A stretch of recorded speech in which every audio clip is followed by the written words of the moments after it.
వాళ్ళకి అర్థమైంది. మీరే కదా చెప్తిరి సంవత్సరానికి 2 కోట్ల ఉద్యోగాలు ఇస్తా అని చెప్తివి. 12 ఏళ్ళ మరి ఇప్పటికి 24 కోట్ల ఉద్యోగాలు రావాలి. వచ్చినాయా 24 కోట్ల ఉద్యోగాలు? అందుకే రోడ్డు మీదకి వచ్చిన ఒక ప్రశ్నాపత్రం లీక్ అయి మాత్రమే కాదు, ఒక నిరాశ, ఒక నిస్పృహ. ఇంతకుముందు అమ్మాయి ఎంత బాగన్నది, మేము మేక్ ఇన్ ఇండియా అడిగినాం, నువ్వు లీక్ ఇన్ ఇండియా ఇచ్చినావు. మేక్ ఇన్ ఇండియా ఎక్కడో పోయింది, లీక్ ఇన్ ఇండియా వచ్చింది, గిదా నువ్వు చెప్పింది అని చెప్పి ఆ అమ్మాయి ఎంత చక్కగా మాట్లాడింది మీరు విన్నారు. అట్లాగే ఇవాళ అడుగుతున్నారు జవాబుదారితనం. ఏమంటున్నారు? అయ్యా మీరు మంత్రులు అయినరు, ఎంపీలు అయినరు, మీరు పెద్ద ప్రధానమంత్రులు అయినరు, కానీ మేము మీ సీట్లు అడుగుతలేము. జవాబుదారీతనం. ఒక ప్రశ్నాపత్రం లీక్ అయితే దేశంలో మీరు ఇచ్చిన ఒక్క హామీ నెరవేరకపోతే మేము అడగద్దా, అడుగుడే తప్పైందా అని అంటా ఉన్నారు. వాళ్ళు న్యాయం అడిగితే మీరేం చేస్తున్నారు? రాజ్యం హింసకు దిగుతున్నది. పోలీసు వాళ్ళు, ఐపీఎస్ ఆఫీసర్లు ఆడపిల్లలను చెంప మీదకెళ్ళి కొడతా ఉన్నారు. పోలీసు వాళ్ళు లాఠీలతోని ఆడపిల్లల్ని కొట్టకూడని చోట కుళ్ళబొడుస్తా ఉన్నారు. ఇవన్నీ వీడియోలు ఉన్నాయి, నేనేదో ఊరికే చెప్పట్లేదు. అందుకే ఇవాళ హైదరాబాద్ వేదికగా ఆ పిల్లల డిమాండ్లకు మద్దతుగా ఢిల్లీలో జరుగుతున్న జంతర్ మంతర్లో జరుగుతున్న దమన కాండకు వ్యతిరేకంగా మా నాయకుడు కేసీఆర్ గారి ఆదేశం మేరకు మొత్తం పార్టీ అంతా ఇక్కడికి వచ్చింది.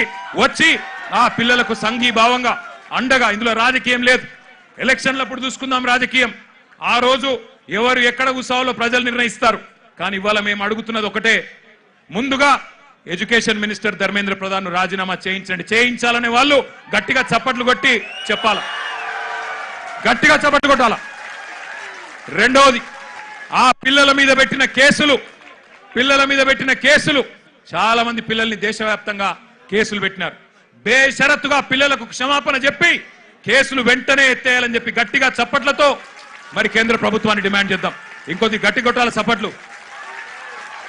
పిల్లల మీద పెట్టిన కేసులు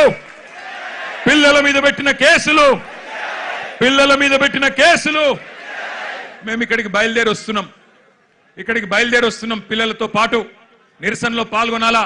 కేంద్ర ప్రభుత్వానికి సిగ్గొచ్చే విధంగా మరి మాకు లోక్సభలో సభ్యులు లేరు, రాజ్యసభలో సభ్యులు ఉన్నారు, అక్కడ గొంతిప్పాలా అని చెప్పి మేము బయలుదేరితే విచిత్రం, మధ్యలో కాంగ్రెస్ వాళ్ళు మాకు అడ్డం వచ్చింది. నాకు ఆశ్చర్యమైంది. మేం కొట్లాడుతుంది మోడీ ప్రభుత్వం మీద, బీజేపీ మీద, మధ్యలో ఇక్కడ చోటాబాయికి ఏం వచ్చిందో నాకు అర్థమైతలేదు. నీకేమైందిరా నాయన? నేను మోడీనంటే ఈ కేడీగాడు ఎందుకు ఉలిక్కి పడుతున్నాడు మధ్యలో? నేను మోడీని అంటున్నా, మోడీ తప్పు చేసిండంటే నీకేంది రోగం? మధ్యలో యూత్ కాంగ్రెస్ వాళ్ళు వచ్చి నా కారుకు అడ్డం వచ్చిండ్రు, పోలీసు వాళ్ళు సంపుడు చంపి తీసుకుపోయాను మంచిగా. నేనేమంటున్నా అంటే, ఏం జరుగుతుంది ఈ దేశంలో? నువ్వు రావు, ఢిల్లీలో రాహుల్ గాంధీ పోయి ప్రధానమంత్రి ఇంటి ముంగట కూర్చుంటే ఈ నల్లమల పిల్లి పోయి కొడంగల్లో దాక్కున్నది. ఢిల్లీకి పోలే ఈడ పోయి దాక్కున్నాడు.